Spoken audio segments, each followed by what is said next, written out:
The Garden Lodge, a short story by Willa Cather.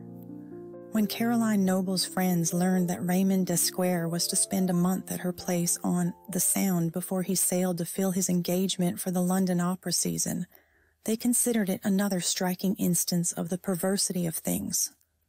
That the month was May, and the most mild and florescent of all the blue and white Mays the Middle Coast had known in years, but added to their sense of wrong. Desquare, they learned, was ensconced in the lodge in the apple orchard just beyond Caroline's glorious garden, and report went that at almost any hour the sound of the tenor's voice and of Caroline's crashing accompaniment could be heard floating through the open windows, out among the snowy apple boughs. The Sound, steel blue and dotted with white sails, was splendidly seen from the windows of the lodge. The garden to the left and the orchard to the right had never been so riotous with spring, and had burst into impassioned bloom, as if to accommodate Caroline, though she was certainly the last woman to whom the witchery of Freya could be attributed. The last woman, as her friends affirmed, to at all adequately appreciate and make the most of such a setting for the great tenor. Of course, they admitted Caroline was musical. Well, she ought to be. But in that, as in everything, she was paramountly cool-headed, slow of impulse, and disgustingly practical. In that, as in everything else, she had herself so provokingly well in hand. Of course, it would be she, always mistress of herself in any situation, she, who would never be lifted 1 inch from the ground by it, and who would go on superintending her gardeners and workmen as usual. It would be she who got him. Perhaps some of them suspected that this was exactly why she did get him, and it but nettled them the more. Caroline's coolness, her capableness, her general success, especially exasperated people because they felt that, for the most part, she had made herself what she was, that she had cold-bloodedly set about complying with the demands of life and making her position comfortable and masterful. That was why, everyone said, she had married Howard Noble. Women who did not get through life so well as Caroline, who could not make such good terms either with fortune or their husbands, who did not find their health so unfailingly good, or hold their looks so well, or manage their children so easily, or give such distinction to all they did, were fond of stamping Caroline as a materialist, and called her hard. The impression of cold calculation, of having a definite policy, which Caroline gave, was far from a false one. But there was this to be said for her, that there were extenuating circumstances which her friends could not know. If Caroline held determinedly to the middle course, if she was apt to regard with distrust everything which inclined toward extravagance, it was not because she was unacquainted with other standards than her own, or had never seen another side of life. She had grown up in Brooklyn in a shabby little house under the vacillating administration of her father, a music teacher who usually neglected his duties to write orchestral compositions for which the world seemed to have no especial need. His spirit was warped by bitter vindictiveness and puerile self-commiseration, and he spent his days in scorn of the labor that brought him bread and in pitiful devotion to the labor that brought him only disappointment, writing interminable scores which demanded of the orchestra everything under heaven except melody. It was not a cheerful home for a girl to grow up in. The mother, who idolized her husband as the music lord of the future, was left to a lifelong battle with broom and dustpan, to never-ending conciliatory overtures, to the butcher and grocer, to the making of her own gowns and of Caroline's, and to the delicate task of mollifying Augusta's neglected pupils. The son, Heinrich, a painter, Caroline's only brother, had inherited all his father's vindictive sensitiveness without his capacity for slavish application. His little studio on the 3rd floor had been much frequented by young men as unsuccessful as himself, who met there to give themselves over to contemptuous derision of this or that artist whose industry and stupidity had won him recognition. Heinrich, when he worked at all, did newspaper sketches at $25 a week. He was too indolent and vacillating to set himself seriously to his art, too irascible and poignantly self-conscious to make a living, too much addicted to lying late in bed, to the incontinent reading of poetry, and to the use of chloral to be anything very positive except painful. At 26, he shot himself in a frenzy, and the whole wretched affair had effectually shattered his mother's health and brought on the decline of which she died. Caroline had been fond of him, but she felt a certain relief when he no longer wandered about the little house, commenting ironically upon its shabbiness, a Turkish cap on his head, and a cigarette hanging from between his long, tremulous fingers. After her mother's death, Caroline assumed the management of that bankrupt establishment. The funeral expenses were unpaid, and Auguste's pupils had been frightened away by the shock of successive disasters and the general atmosphere of wretchedness that pervaded the house. Auguste himself was writing a symphonic poem, Icarus, dedicated to the memory of his son. Caroline was barely 20 when she was called upon to face this tangle of difficulties, but she reviewed the situation candidly. The house had served its time at the shrine of idealism. Vague, distressing, unsatisfied yearnings had brought it low enough. Her mother, 30 years before, had eloped and left Germany with her music teacher to give herself over to lifelong drudging bondage at the kitchen range. Ever since Caroline could remember, the law in the house had been a sort of mystic worship of things distant, intangible, and unattainable. The family had lived in successive ebullitions of generous enthusiasm, in talk of masters and masterpieces, only to come down to the cold facts in the case, to boiled mutton and to the necessity of turning the dining room carpet. All these emotional pyrotechnics had ended in petty jealousies, in neglected duties, and in cowardly fear of the little grocer on the corner.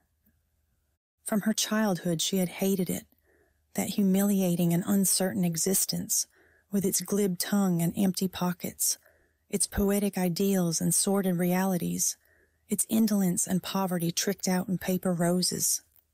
Even as a little girl, when vague dreams beset her, when she wanted to lie late in bed and commune with visions, or to leap and sing because the sooty little trees along the street were putting out their first pale leaves in the sunshine, she would clench her hands and go to help her mother sponge the spots from her father's waistcoat or press Heinrich's trousers.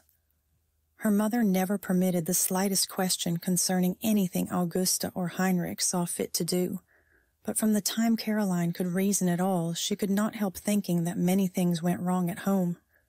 She knew, for example, that her father's pupils ought not to be kept waiting half an hour while he discussed Schopenhauer with some bearded socialist over a dish of herrings and a spotted tablecloth. She knew that Heinrich ought not to give a dinner on Heine's birthday, when the laundress had not been paid for a month, and when he frequently had to ask his mother for car fare. Certainly Caroline had served her apprenticeship to idealism, and to all the embarrassing inconsistencies which it sometimes entails, and she decided to deny herself this diffuse, ineffectual answer to the sharp questions of life. When she came into the control of herself and the house, she refused to proceed any further with her musical education. Her father, who had intended to make a concert pianist of her, set this down as another item in his long list of disappointments and his grievances against the world. She was young and pretty, and she had worn turned gowns and soiled gloves and improvised hats all her life.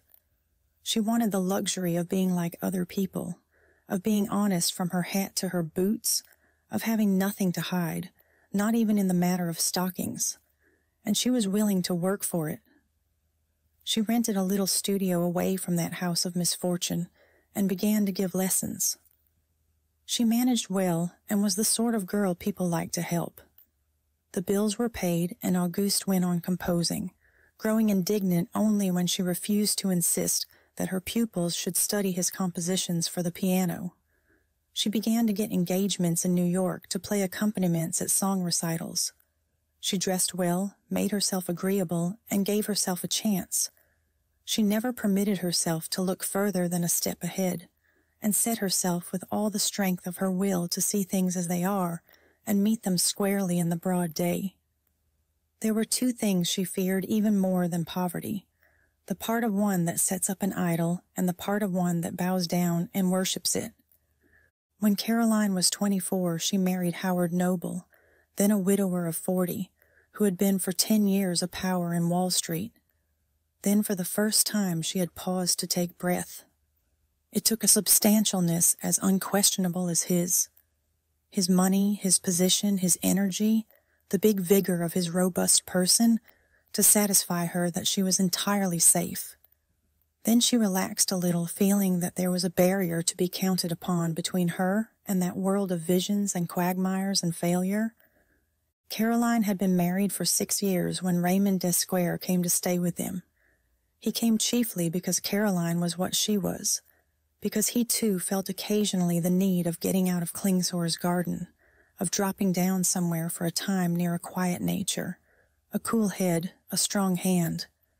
The hours he had spent in the garden lodge were hours of such concentrated study as, in his fevered life, he seldom got in anywhere. She had, as he told Noble, a fine appreciation of the seriousness of work. One evening, 2 weeks after Desquare had sailed, Caroline was in the library giving her husband an account of the work she had laid out for the gardeners. She superintended the care of the grounds herself.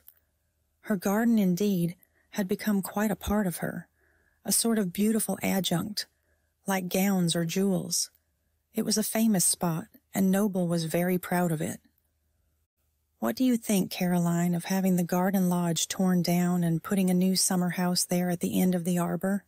A big rustic affair where you could have tea served in midsummer," he asked. "The lodge?"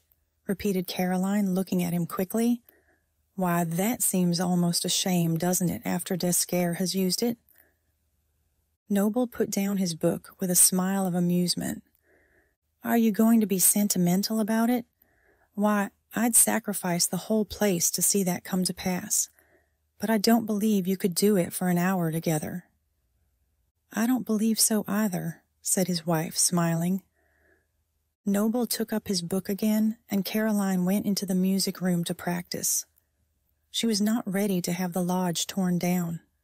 She had gone there for a quiet hour every day during the 2 weeks since Desquare had left them.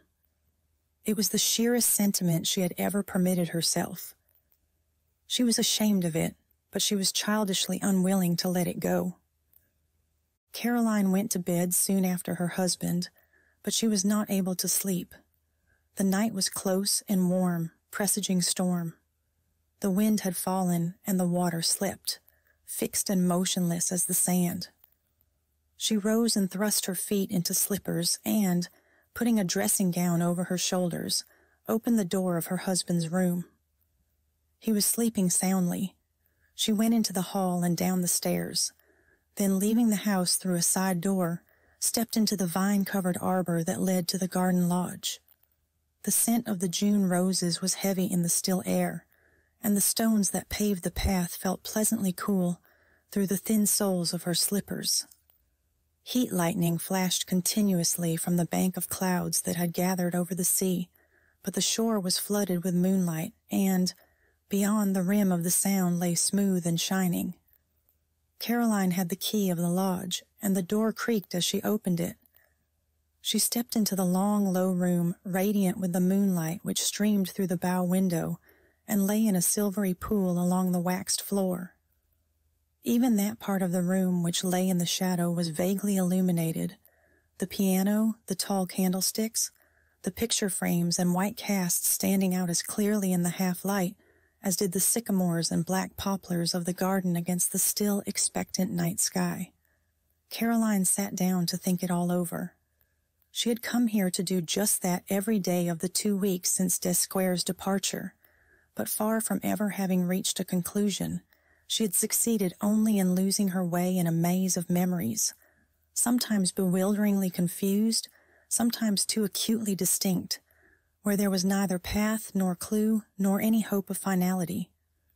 She had, she realized, defeated a lifelong regimen, completely confounded herself by falling unaware and incontinently into that luxury of reverie which, Even as a little girl, she had so determinedly denied herself. She had been developing with alarming celerity that part of one which sets up an idol, and that part of one which bows down and worships it. It was a mistake, she felt, ever to have asked Descaire to come at all. She had an angry feeling that she had done it rather in self-defiance, to rid herself finally of that instinctive fear of him which had always troubled and perplexed her. She knew that she had reckoned with herself before he came, but she had been equal to so much that she had never really doubted she would be equal to this. She had come to believe, indeed, almost arrogantly in her own malleability and endurance. She had done so much with herself that she had come to think that there was nothing which she could not do. Like swimmers overbold, who reckon upon their strength and their power to hoard it, forgetting the ever-changing moods of their adversary, the sea. And Descaire was a man to reckon with. Caroline did not deceive herself now upon that score. She admitted it humbly enough, and since she had said good-bye to him, she had not been free for a moment from the sense of his formidable power. It formed the undercurrent of her consciousness. Whatever she might be doing or thinking, it went on, involuntarily, like her breathing, sometimes welling up until suddenly she found herself suffocating. There was a moment of this tonight, and Caroline rose and stood shuddering, looking about her in the blue duskiness of the silent room. She had not been here at night before, and the spirit of the place seemed more troubled and insistent than ever it had in the quiet of the afternoons. Caroline brushed her hair back from her damp forehead and went over to the bow window. After raising it, she sat down upon the low seat. Leaning her head against the sill and loosening her nightgown at the throat, she half closed her eyes and looked off into the troubled night, watching the play of the heat lightning upon the massing clouds between the pointed tops of the poplars. Yes, she knew well enough of what absurdities this spell was woven. She mocked even while she winced. His power, she knew, lay not so much in anything that he actually had, though he had so much, or in anything that he actually was, but in what he suggested, in what he seemed picturesque enough to have or be, and that was just anything that one chose to believe or to desire. His appeal was all the more persuasive and alluring in that it was to the imagination alone, in that it was as indefinite and impersonal as those cults of idealism which so have their way with women. What he had was that, in his mere personality, he quickened and in a measure gratified that something without which, to women, life is no better than sawdust, and to the desire for which most of their mistakes and tragedies and astonishingly poor bargains are due. Descaire had become the center of a movement, and the Metropolitan had become the temple of a cult. When he could be induced to cross the Atlantic, the opera season in New York was successful. When he could not, the management lost money. So much everyone knew. It was understood, too, that his superb art had disproportionately little to do with his peculiar position. Women swayed the balance this way or that. The opera, the orchestra, even his own glorious art, achieved at such a cost, were but the accessories of himself. Like the scenery and costumes and even the soprano, they all went to produce atmosphere, were the mere mechanics of the beautiful illusion. Caroline understood all this. Tonight was not the first time that she had put it to herself so. She had seen the same feeling in other people, watched for it in her friends, studied it in the house night after night when he sang, candidly putting herself among 1,000 others. Descaire's arrival in the early winter was the signal for a feminine hegira toward New York. On the nights when he sang, women flocked to the Metropolitan from mansions and hotels, from typewriter desks, schoolrooms, shops, and fitting rooms. They were of all conditions and complexions. Women of the world who accepted him knowingly as they sometimes took champagne for its agreeable effect.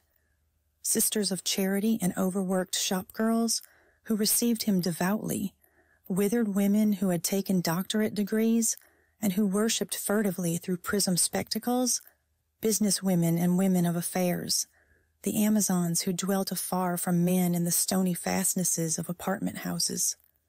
They all entered into the same romance, dreamed in terms as various as the hues of fantasy, the same dream, drew the same quick breath when he stepped upon the stage, and, at his exit, felt the same dull pain of shouldering the pack again. There were the maimed even, those who came on crutches, who were pitted by smallpox or grotesquely painted by cruel birth stains. These too entered with him into enchantment. Stout matrons became slender girls again. Worn spinsters felt their cheeks flush with the tenderness of their lost youth. Young and old, however hideous, however fair, they yielded up their heat, whether quick or latent, sat hungering for the mystic bread wherewith he fed them at this Eucharist of sentiment. Sometimes, when the house was crowded from the orchestra to the last row of the gallery, when the air was charged with this ecstasy of fancy, he himself was the victim of the burning reflection of his power. They acted upon him in turn. He felt their fervent and despairing appeal to him. It stirred him as the spring drives the sap up into an old tree. He too burst into bloom. For the moment he too believed again, desired again, he knew not what, but something. But it was not in these exalted moments that Caroline had learned to fear him most. It was in the quiet, tired reserve, the dullness even, that kept him company between these outbursts, that she found that exhausting drain upon her sympathies, which was the very pith and substance of their alliance. It was the tacit admission of disappointment under all this glamour of success, the helplessness of the enchanter to at all enchant himself, that awoke in her an illogical, womanish desire to in some way compensate, to make it up to him. She had observed drastically to herself that it was her 18th year he awoke in her, those hard years she had spent in turning gowns and placating tradesmen, and which she had never had time to live. After all, she reflected, it was better to allow oneself a little youth, to dance a little at the carnival, and to live these things when they are natural and lovely, not to have them coming back on one and demanding arrears when they are humiliating and impossible. She went over tonight all the catalogue of her self-deprivations, recalled how in the light of her father's example, she had even refused to humor her innocent taste for improvising at the piano. How, when she began to teach after her mother's death, she had struck out one little indulgence after another, reducing her life to a relentless routine, unvarying as clockwork.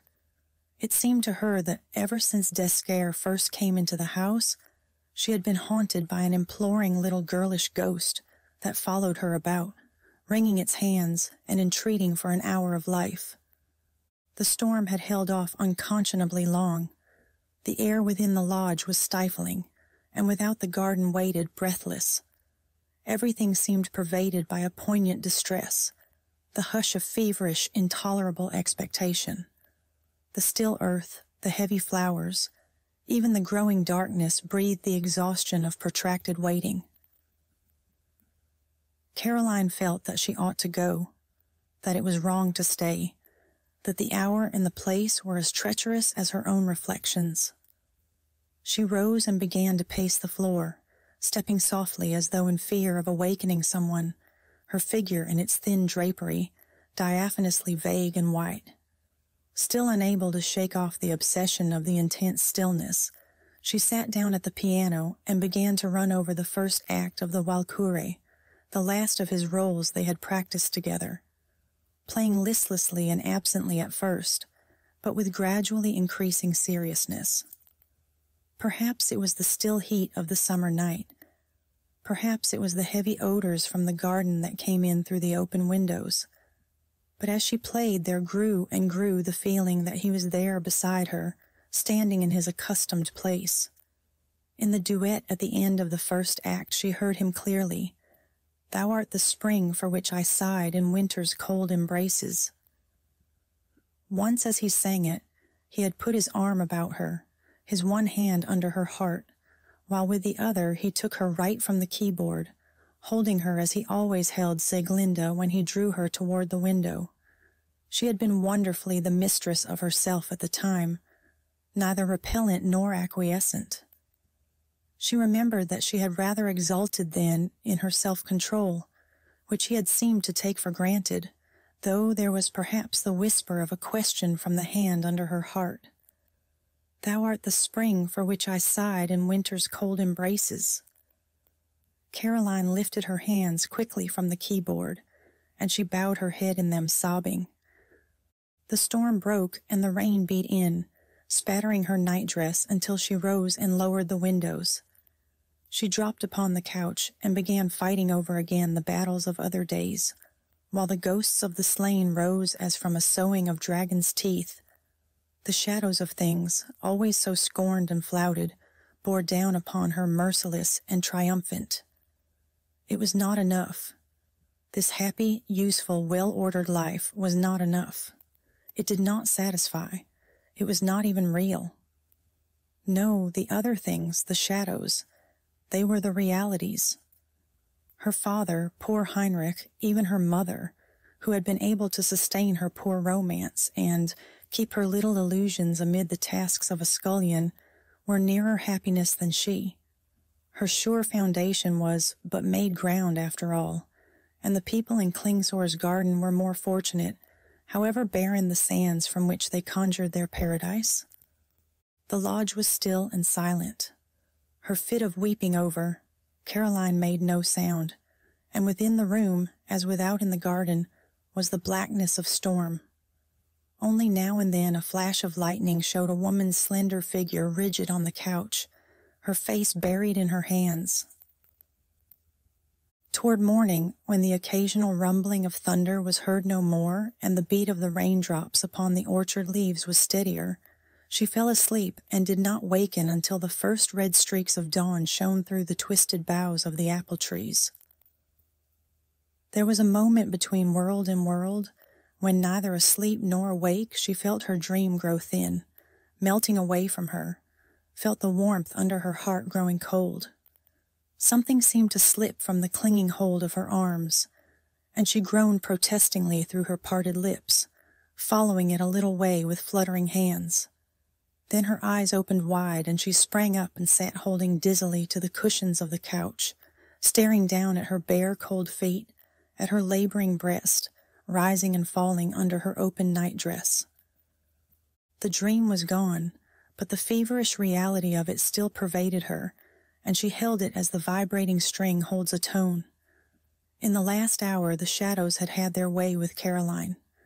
They had shown her the nothingness of time and space, of system and discipline, of closed doors and broad waters.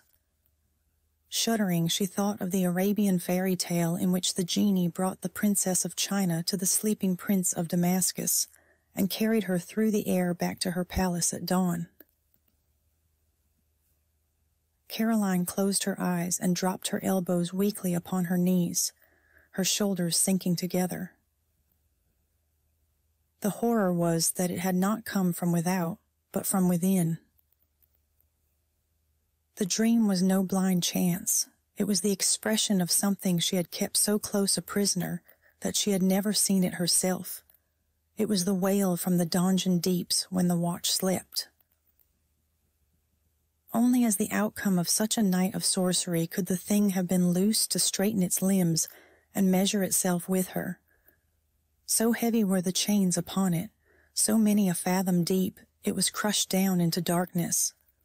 The fact that Descaire happened to be on the other side of the world meant nothing. Had he been here beside her, it could scarcely have hurt her self-respect so much. As it was, she was without even the extenuation of an outer impulse, and she could scarcely have despised herself more had she come to him here in the night 3 weeks ago and thrown herself down upon the stone slab at the door there. Caroline rose unsteadily and crept guiltily from the lodge and along the path under the arbor, terrified lest the servants should be stirring, trembling with the chill air, while the wet shrubbery brushing against her drenched her nightdress until it clung about her limbs.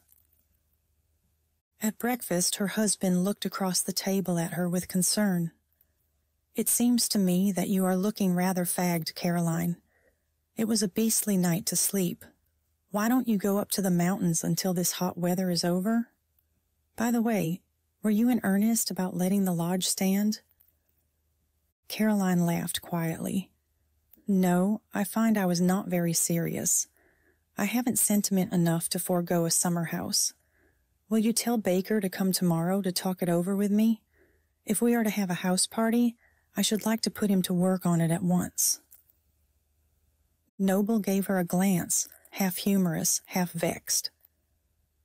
"Do you know, I'm rather disappointed," he said. "I had almost hoped that just for once, you would be a little bit foolish." "Not now that I've slept over it," replied Caroline, and they both rose from the table laughing.